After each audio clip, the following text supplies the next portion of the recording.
Question number 82 Shri Anand Bhadauria जी। जी अध्यक्ष जी, प्रश्न संख्या 82। माननीय मंत्री जी, माननीय सदस्य।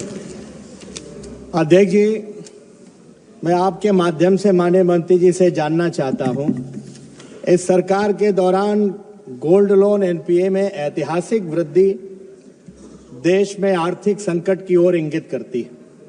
रुपए का डॉलर के मुकाबले ऐतिहासिक पतन और अभी जो भारत सरकार ने 196 लाख करोड़ का बजट प्रस्तुत किया है, वार्षिक बजट, लुढ़कती आर्थिक विकास दर,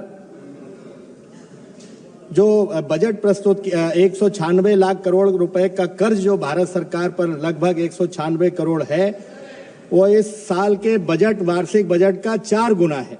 लुढ़कती आर्थिक विकास दर में बजट भाषण मत दो माननीय भदौरिया जी। जी सर, मैं उसी पे आ रहा हूं कि 12 लाख से ज्यादा रिक्त पद पड़े हैं। मैं माननीय मंत्री जी से जानना चाहता हूं कि क्या कारण है कि एक अच्छी खासी अर्थव्यवस्था जो एक दशक पहले विकसित देशों के मुकाबले में खड़ी थी, आज देश के भारत के लोगों को सोना और मंगलसूत्र गिरवी रख करके लोन लेना पड़ रहा है और उसका रीपेमेंट भारत के लोग नहीं कर पा रहे हैं। क्या ये अर्थव्यवस्था पर सरकार श्वेत पत्र कोई जारी करेगी? माननीय मंत्री जी। अध्यक्ष जी, माननीय सदस्य जो चिंतित हैं कि गोल्ड लोन पे एनपीए बढ़ रहा है, मैं आपके माध्यम से सदन को बताना चाहता हूं कि 30 जून 2024 के अनुसार जो बैंकों का लोन था, एनपीए था, उस एनपीए में कुल वाणिज्य बैंकों का 0.22% है। और अगर कहें कि उच्च मध्य बैंकिंग वित्तीय कंपनियों का अनुपात जो है वो मात्र 2.58 रहा है। और जहां तक माननीय सदस्य ने अर्थव्यवस्था की बात किया है, 2014 के बाद से जिस प्रकार से देश के यशस्वी प्रधानमंत्री ने इस देश को आगे बढ़ाने का काम किया है, 2014 में जहां हम 10वें स्थान पे थे, आज बढ़ करके हम 5वें स्थान पर पहुंच गए।